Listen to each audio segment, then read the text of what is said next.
오늘 하나님의 말씀 함께 보겠습니다. 마태복음 28장 1절에서 10절 말씀입니다. 네, 마태복음 28장 1절에서 10절 저랑 같이 교독하겠습니다. 안식일이 다 지나고 안식 후 첫날이 되려는 새벽에 막달라 마리아와 다른 마리아가 무덤을 보려고 갔더니 금지질이 나며 주의 천사가 하늘로부터 내려와 돌을 물려내고 그 위에 앉았는데 그 형상이 번개 같고 그 옷은 눈같이 희거늘 지키던 자들이 그를 무서워하여 떨며 죽은 사람과 같이 되었더라. 천사가 여자들에게 말하여 이르되 너희는 무서워하지 말라. 십자가에 못 박히신 예수를 너희가 찾는 줄을 내가 아노라. 그가 여기 계시지 않고 그가 말씀하시던 대로 살아나셨느니라. 와서 그가 누우셨던 곳을 보라. 또 빨리 가서 그의 제자들에게 이르되 그가 죽은 자 가운데서 살아나셨고 너희보다 먼저 갈릴리로 가시나니 거기서 너희가 배우리라 하라. 보라 내가 너희에게 일렀느니라 하거늘 그 여자들이 무서움과 큰 기쁨으로 빨리 무덤을 떠나 제자들에게 알리려고 다름질할세.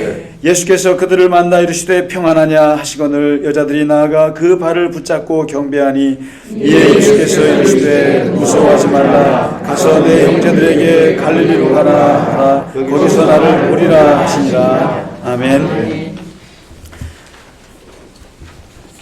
예수님께서 부활하셨다고 하는 이 사실, 그리고 이 사실을 믿는 그 부활 믿음, 이거는 정말 2000년 동안 기독교에 있어서는 엄청난 신비입니다. 이게 신비이고 또 바깥에서 믿지 않는 사람들에게는 논쟁거리가 부활입니다.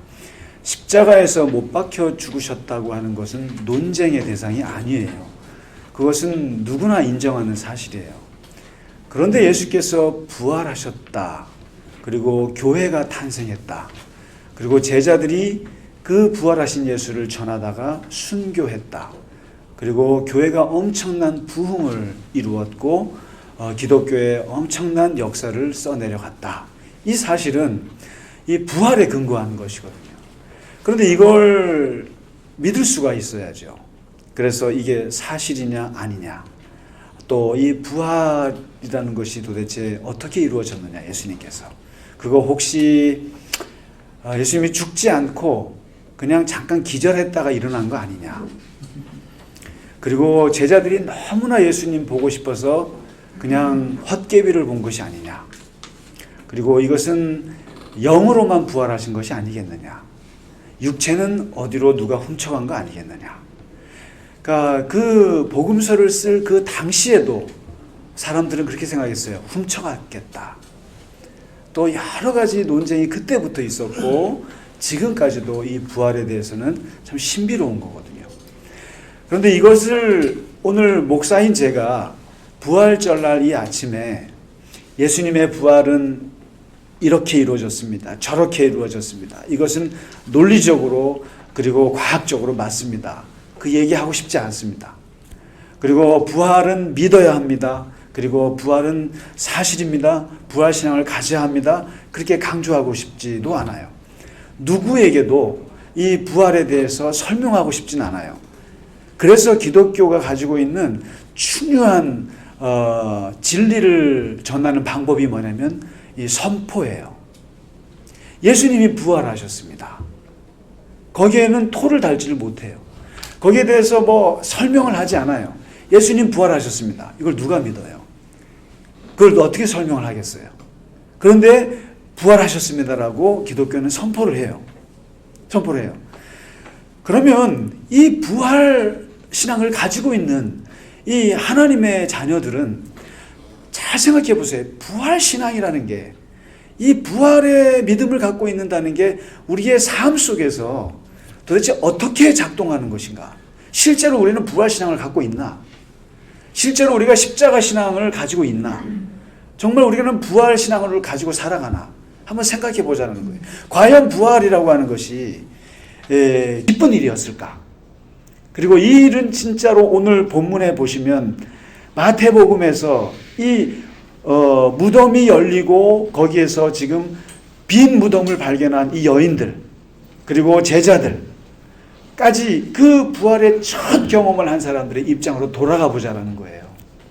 우리가 어저께 성토요일 어제 말씀, 그 카톡 말씀 저도 굉장히 좀 의미심장하게 생각했어요. 여러분 어떻게 생각해요? 성토요일 오늘은 좀 조용히 죽어있자 이거 아닙니까? 예수님 무덤에 있으니까 좀 떠들지 말고 좀 죽어있자.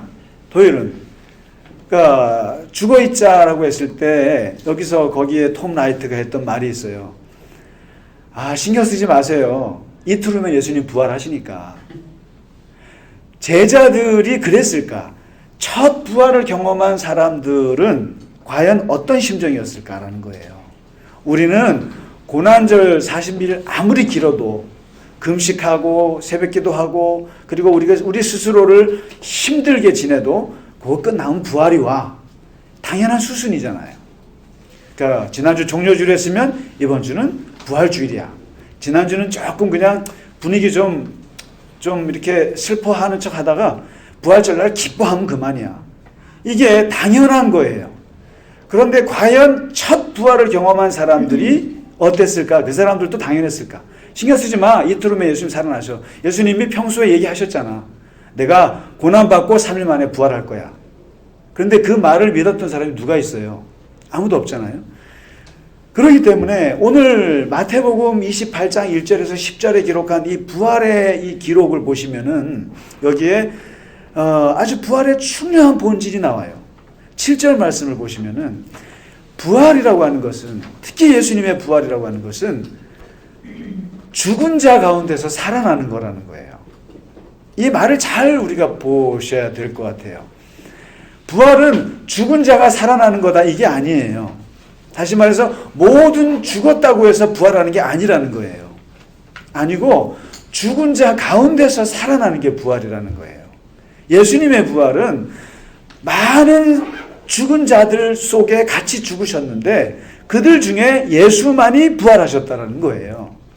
그래서 이 부활이라고 하는 것은 죽으면 다 천국 가는 거, 죽으면 다 부활하는 거, 일반적인 게 아니라는 거예요. 그러면 도대체 예수님께서는 어떻게 된 분이시길래 그분은 죽은 자들 가운데서 그분이 홀로 부활하셨을까? 다시 살아나셨을까? 이게 예수님의 그 십자가를 우리가 40일 동안 묵상하면서 자세히 들여다보면서 느낀 건 뭐냐면은 예수님의 이 죽음은요, 이게 준비된 죽음이라는 거예요. 그러니까 내가 그 죽음을 알고 받아들였고 그걸 준비하셨다는 거예요. 그리고 아주 처절하고 철저한 죽음이었대요. 아주 처절한 죽음이었다는 거죠. 예수님의 죽음이. 그리고 그 처절한 죽음이라는 게 매우 억울한 죽음이었다는 거예요. 엄청나게 억울한 죽음이에요. 왜냐하면 예수님 자신은 워낙 진리에 서 계셨고 진실하셨고 그리고 아주 정결하셨고 아주 깨끗하신 분이, 죄 없는 분이 억울하게 누명을 쓰신 죽음이었어요. 분명한 사실은. 그리고 그분은 진리를 위해서 사시다가 비진리에 의해서 죽임을 당하신 거예요. 그런 죽음이에요. 그리고 예수님의 그 죽음은 속죄적인 죽음이었어요, 사실. 그러니까 누군가를 위한 죽음이었어요. 그리고 누군가를 대신한 죽음이에요. 그래서 그 유명한 어떤 철학자는 예수님의 죽음을 희생양이라고 말했어요. 그래서 이사야도 예언을 했어요. 희생양이었다. 그러니까 희생양이 뭡니까? 그 양이 한 마리 죽음으로써 다른 사람들을 살리는 게 희생양이잖아요.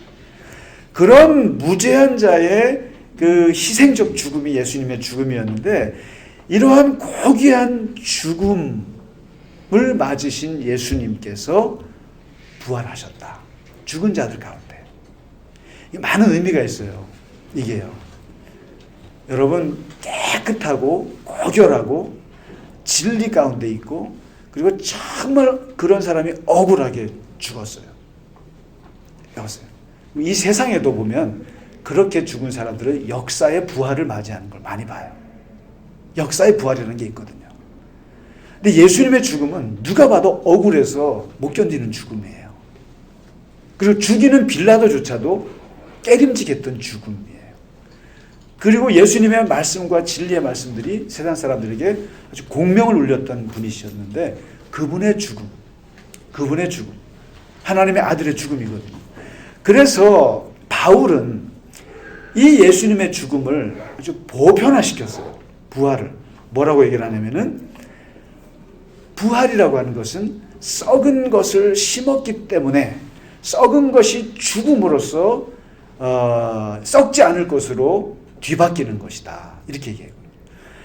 그러니까 비천한 것을 심었는데 그것이 완전히 죽어 없어졌는데 그 다시 비천한 것이 영광스러운 것으로 변모하는 것이 부활이다. 이렇게 말합니다.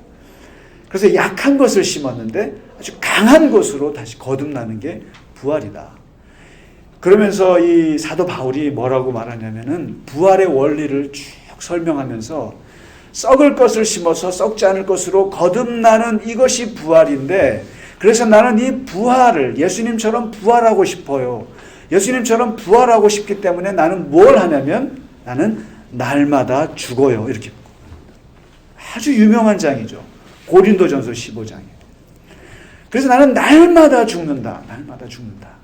왜냐하면 날마다 죽어야 그래야 부활의 영광을 맞이하는 그 원리를 바울은 그렇게 깨달았던 거예요. 그리고 이 바울의 얘기를 그 미국의 그 모간 스카펙이라고 있어요. 이분은 아주 대단한 학자, 심리학자신데 이 심리학을 그 기독교 신앙이랑 이렇게 통합하신 분이에요. 이분이. 그래서 많은 목회자들이 이분의 책을 읽어요. 아주 길 3부작이라고 저도 이제 몇 권 가지고 있는데요. 아직도 가야 할 길. 그 다음에 이제 끝나지 않은 여행. 그리고 저 너머에. 이제 이 길 3부작이 유명하거든요. 이 스카펙 박사의. 근데 그 책에 이제 포기와 부활이라는 장이 있어요. 근데 거기에 보면은 이분은 이제 그 죽음을 심리학적으로 포기로 바꿔서 얘기를 해줘요. 포기를 해서. 뭐라고 말하냐면은 이 서양 문화에 사는 사람들은요, 그 사람들은 이 죽음이라는 것은 아주 치명적인 실패라고 본다는 거예요. 아주 치명적인 손상이라고 보는 거예요. 이거는 동양에 사는 사람들은 더 심할 수 있어요. 우리도. 죽음이라 그러면은 그 죽음을 굉장히 멀리하고 싶고, 그리고 이 죽음이라는 것은 이제 인생의 끝이라고 본다는 거예요. 이렇게. 그런데 이 스카페 박사님이 심리학적으로 분석을 해보니까 이 죽음이라고 하는 것은 사실은 정반대라는 거예요. 그러면서 자신을 이게 포기한다는 거. 포기한다는 것은 사실 알고 보니까 인간에게 가장 황홀한 경험이라는 거예요. 포기한다는 게. 어떤 일을 내가 포기한다. 내가 내 물질을 포기한다. 그리고 내가 정말 가고 싶은 그 직장을 포기한다. 내가 내 가족들을 포기한다라고 하는 거. 어떤 포기라고 하는 것이 서양 사람들의 눈에는 이거는 실패라고 보여지지만은 가장 황홀하고도 가장 지속적인 기쁨이 포기라는 거예요. 그러면서 스카펙이 뭐라 그러냐면은 이 포기라는 고통인데 이 포기하기 위한 이 죽음의 고통을 당하는 것은 정말 힘들다라는 거예요. 여러분 그렇지 않으세요? 집안에 있는 잡동사니 포기하는 것도 어려우시다면서요. 지난주에 서로 막 부부끼리 막 손가락질하면서 막 그러시는데 집에 있는 그 신발장 하나 포기하는 것도 쉬운 게 아닌데 근데 이건 고통이라는 거예요. 근데 이 죽음의 고통인데 여기서 심리적으로 우리가 포기하고 내가 그것에 대해서 죽음의 고통을 당한다는 것은 그것은 또 다른 생산의 고통이다. 생산의 고통이고 그리고 모든 생산의 고통, 모든 창조의 고통은 사실상 전부 다 죽음의 고통에 따른 것이다. 죽음의 고통을 따르지 않고는 창조의 고통이 있을 수가 없다.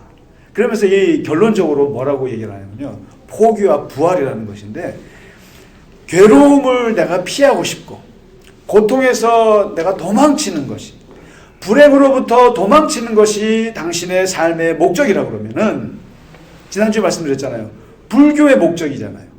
고통으로부터 벗어나는 것이 목적이라면 더 이상 당신에게는 높은 수준의 의식이나 영적인 성장은 기대할 수가 없는 것이다. 그러니까 우리가 지난주 예수님께서 고통 속으로 들어가셨던 것처럼 이 스카페 박사도 우리에게 어떤 부활이라고 하는 것은 포기의 고통이 없이는 사실상 달성할 수 없는 것이니 부활이다. 그래서 바울도 나는 날마다 죽겠다.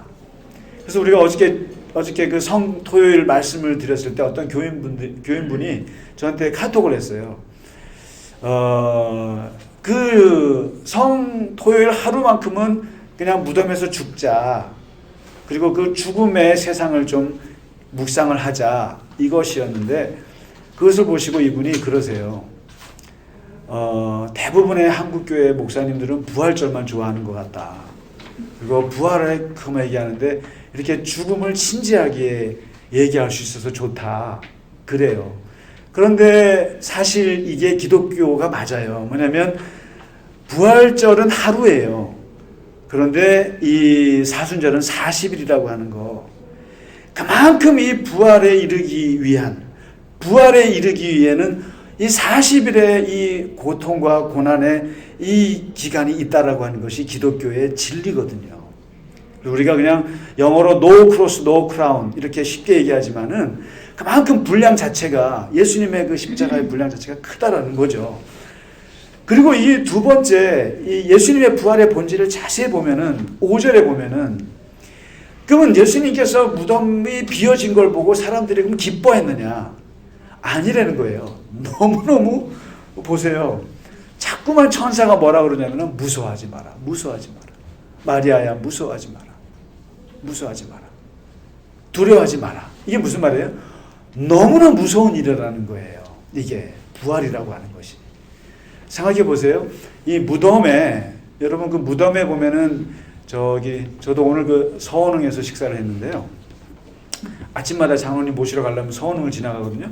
거기 식당이 많아요. 가서 식사하고 그래서 산책도 하다가 이렇게 장로님 모시러 가는데 그 서원흥에는 뭐가 있습니까? 무덤이 있죠. 그리고 그 왕릉에는 누가 있나요? 또 무덤지기가 있어요. 무덤지기의 역할이 뭡니까? 도구를 못하도록 하는 게 무덤지기예요. 그 다음에 이게 상상할 수 없는 일이지만 그 무덤에서 시체가 나오는 거 막는 사람이 무덤지기예요. 그러니까 우리나라는 그냥 땅속을 묻기 때문에 매장이기 때문에 이건 아마 제가 볼 땐 예수님도 못 나오실 것 같아요. 그 염을 해서 묶어가지고 관에다가 못을 박아가지고 그것도 흙을 해서 이것도 이게 본분까지 만들면 제가 볼 때 부활하시는데 우리 동양 문화에서는 참.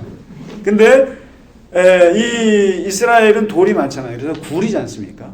그리고 저기 아브라함이 들어가면 여기에 사라가 들어가고 여기에 이삭이 들어가고 여기에 야곱이 들어가는 형태예요.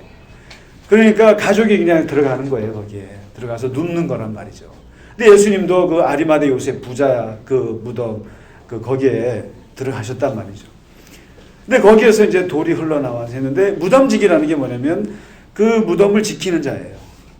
그러니까 도굴되는 것을 막는 사람이기도 하지만은 잘 생각해 보시면은 죽은 자가 돌아오는 것을 막는 게 무덤지기예요. 그러니까 그리고 이 무덤지기에 있어서 부활이라고 하는 것은 그야말로 쇼킹이에요. 쇼킹. 공포 그 자체예요. 어떻게 죽은 사람이 다시 일어난다는 것은 그것처럼 무서운 건 없는 거예요. 무덤지기.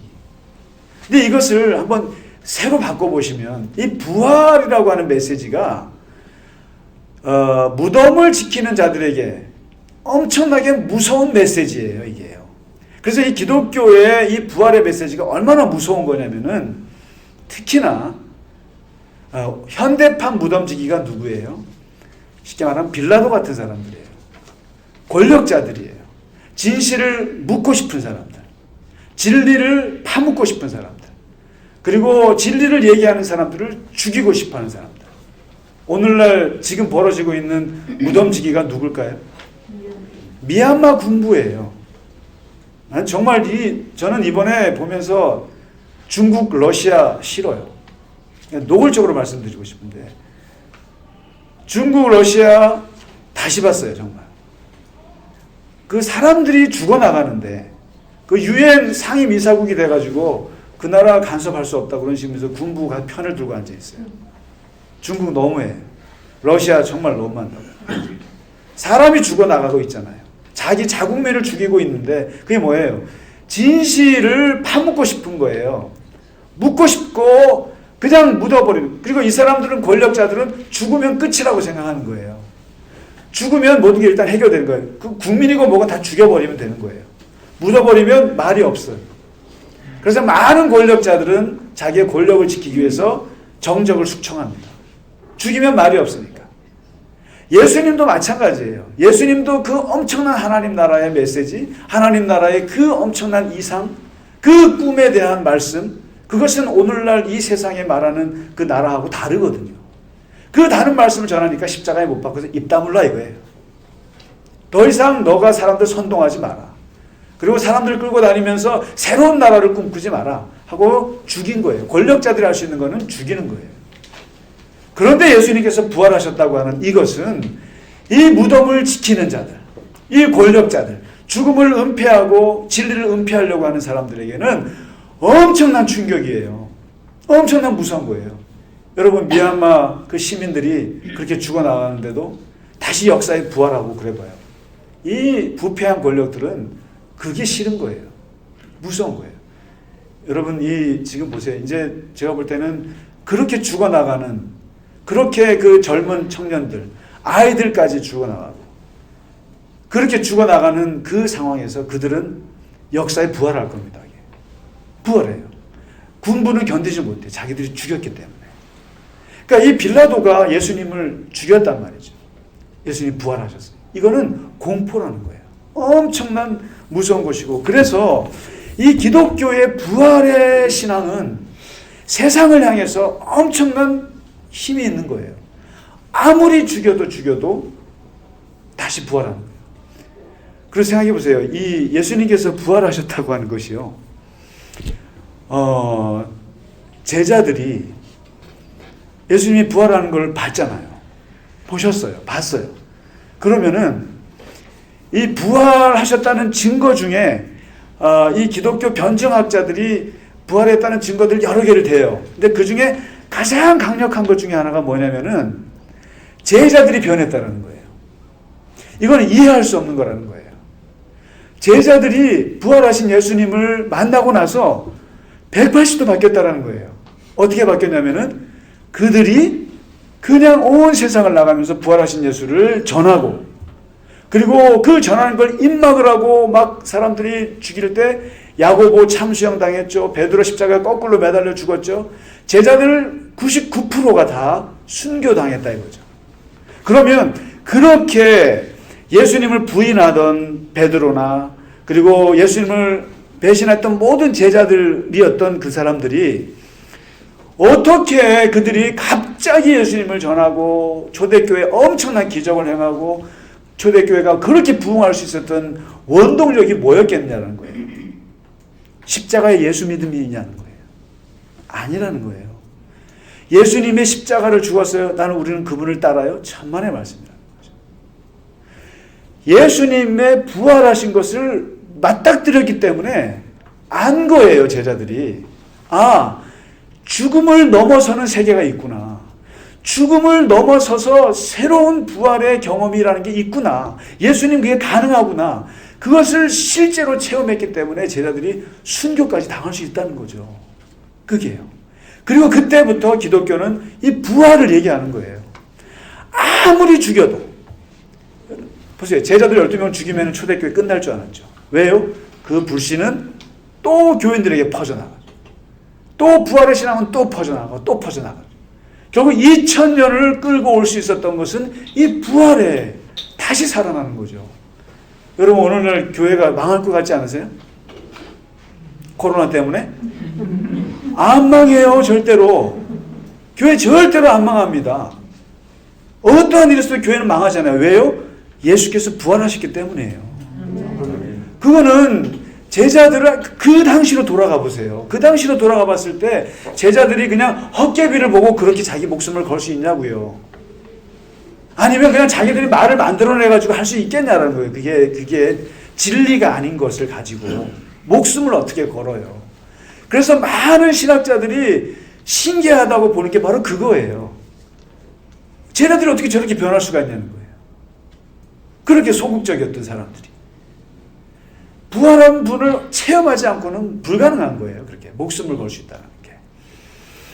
그래서 부활의 이것은 굉장히 무서운 거라는 거예요. 그러니까 이 세상을 억누르고 그리고 정말 사람을 죽이고 세상 권력자들은 이 부활의 메시지가 너무 싫어요. 계속 여기저기 부활하는 예수님께서. 아무리 죽여도 안 되는 거예요. 그리고 세 번째 이 부활의 본질이 보면 6절에 있어요. 이거는 아주 삶에 중요한 것인데요. 6절에 보면은 천사가 이렇게 말을 해요. 그가 여기 계시지 않고 살아나셨느니라. 그가 여기 계시지 않고 다른 데 계신다. 여기 계시지 않고 다른 데 계신다. 참 기가 막힌 말이죠. 한번 여기 누우셨던 곳을 와서 보라. 이렇게 얘기를 하죠. 여기 자리에 있어요. 여기 예수님 누우셨던 곳이야. 이렇게 얘기하거든요. 이게 뭘 말하는? 이 부활이라고 하는 것은 누우셨던 흔적이 있어요. 누우셨던 흔적이 있고, 그런데 거기에 계시지 않고 저기에 계시느니라. 이게 부활이에요. 이게 뭐냐면, 부활은 여전히 우리에게 죽음의 흔적이 있어요. 누우셨던 곳이 있으니까. 예수님이 여기 부활하셨어도 이게 손목에 이게 핏자국이 있고, 여기에 이게 핏자국이 있고, 다 핏자국이 있어요. 그 핏자국이 있는, 그 다음에 누우셨던 거기 흔적 다 있어요. 부활이라고 하는 것은 이 세상을 완전히 벗어나서 저기 있는 무슨 이상한 그런 영체가 아니라는 거예요. 다시 말해서 부활이라고 하는 것은 내가 있었던 곳에 있으면서도 거기에 없는 게 부활이에요. 놀라운 거예요. 이거를 철학적인 용어로 초월이라고 해요. 초월. 이걸 트랜젠덴탈이라고 합니다. 이게 뭐냐면 초월이라는 말은 아주 기가 막힌 말이에요. 뭐냐면 이 땅에 있으면서, 이걸 어려운 말로 내재하면서, 이 땅에 있으면서 이 땅이 아닌 사람, 이게 초월자라는 거예요. 그러니까 우리가 초월했다 그러면은, 나는 이 세상 초월했어 그러면은 관심 없어. 아무 관심 없고, 여기 세상에 정치에도 관심이 없고, 이 세상 돈에도 관심 없고, 나는 그냥 오직 하늘만 바라봐. 이게 초월이 아니에요. 초월은 뭐냐면 이 땅에 발을 딛고 있으면서, 이 바닥에 있으면서도, 그리고 이게 관심도 있어요. 그리고 이 삶의 흔적들도 있어요. 흔적이 있으면서도 여기서 벗어날 줄 아는 게 이게 부활이라는 거예요. 그래서 돈에 관심이 있어요. 부활의 신앙을 갖고 있는 기독교인들 보면 돈에 관심이 있어요. 그런데 돈에 얽매이지 않아요. 언제든지 돈에서 벗어날 수 있어요. 이게 부활이에요, 이게. 사람에 관심이 있어요. 불쌍한 사람, 나쁜 사람, 좋은 사람 다 관심이 있어요. 저 어떻게 사나 관심이 있는데 그 사람에게 매이지 않는 게 부활이에요. 이게 정치에 관심이 있어요, 여러분. 관심이 있죠? 없어요? 교회에서 관심 엄청나게 많은 거 제가 알아요. 얼마나 막 카톡으로 막 누구 찍으라고 하고 싶을 거라고 제가 다 알아요. 근데 저 김상희 목사가 교회에서 하지 못하게 하니까 그냥 이거 속으로 사귈 뿐이지. 다 내 정치적인 관심이 있어요, 다. 그러나 거기에 매이지 않아요. 매이지 않아요. 이번에 누가 서울시장 되면 뭐 통곡할 사람 있어요? 안 됐다고 통곡하실 거예요? 자살하실 거예요? 그건 아니에요. 관심은 있어요. 그러나 초월할 줄 아는 거예요. 이게 부활이라는 거예요. 그가 여기 계시지 않고 저기 계시느니라. 누웠던 곳을 보라. 그러니까 내가 여기 있지만 나는 저기 있다는 거예요. 이 땅을 살지만 난 저 땅을 사는 거예요. 또 저 땅을 살지만 이 땅도 있는 거예요. 이게 부활의 삶이에요. 이게 그래서 우리가 부활하신 예수님, 부활이 뭐냐 하는 얘기를 하지만 오늘 세 가지만 말씀을 드립니다. 죽은 자 가운데서 살아나시는 거예요. 그리고 이것은 엄청나게 무서운 메시지라는 거. 부활은 엄청나게 무서운 메시지다. 그리고 부활은 여기 있으면서도 저기를 바라보면서 사는 게 이게 부활입니다. 오늘도 이게 기쁜 마음으로 우리가 함께 교제하고 또 함께 부활의 주님 부활하신 것을 그때의 상황으로 돌아가서 한번 느껴보시면 좋겠어요. 너무나 충격적이고, 그러나 너무나 기쁜 일이고, 그리고 너무나 우리에게는 큰 소망을 주는 이 메시지를 우리가 갖고 산다는 거, 큰 기쁨으로 또 감사하게 생각했으면 좋겠습니다. 아멘. 주님 부활하셨습니다. 아멘. 우리 이 시간에 주기도문 찬송함으로써 같이 봉헌하도록 하겠습니다.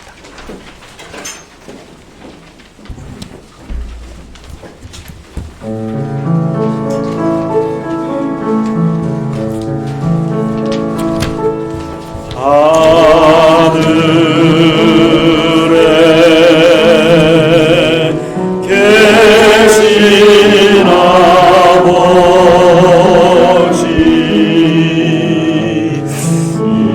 이름 거룩하사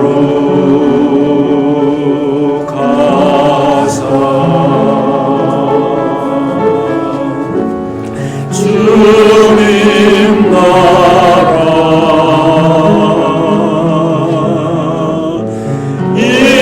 임하시고 뜻이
주님 감사합니다. 주님께서 죽은 자 가운데서 다시 살아나셨고, 그리고 그 살아나신 주님의 부활하심으로 인해서 모든 제자들이, 모든 주의 자녀들이 충격과 기쁨을 얻게 하시고, 부활하신 주님을 보았기에 인생에 어떠한 것도 굴하지 않고 다시 살 수 있다는 그 믿음으로 하나님, 우리가 이 세상을 살아갈 수 있게 큰 힘을 주신 거 감사합니다. 아멘. 주님, 우리가 죽음에서 부활하신 그 주님의 부활을 믿고 따르게 하시고, 그 부활의 신앙을 가지고 하나님 한순간 한순간 살아갈 수 있도록 주님 우리와 함께하여 주시옵소서. 아멘. 하나님의 교회를 주님께서 부활의 신앙으로 붙잡아 주시옵시고, 우리의 매일매일의 삶을 부활의 신앙으로 살아가게 하여 주시옵시고, 아멘. 어떠한 고통과 어떠한 고난 속에서도 부활의 힘을 가지고 하나님 주님과 더불어 살아갈 수 있는 저희 모두가 다 되게 하여 주시옵소서. 아멘. 이 시간 주님 앞에 드린 예물 위에 주님 함께하여 주옵시고, 부활의 생명이 넘치게 하여 주옵시고, 그 물질을 통해서 하나님의 나라와 부활의 능력들이 나타날 수 있도록 주여 함께하여 주시옵소서. 아멘. 이제는 우리 주 예수 그리스도의 크신 은혜와 하나님 아버지의 지극하신 사랑과 성령의 감화, 감동, 위로 역사하심이 오늘 부활하신 주님을 따라서 부활의 신앙을 가지고 부활의 믿음을 가지고 살아갈 길을 원하는 모든 갈릴리 겨자나무 교회 교우들과 영상으로 함께 예배하는 모든 형제 자매들 머리 위에 이제부터 영원까지 함께 하시기를 간절히 축원하나이다. 아멘.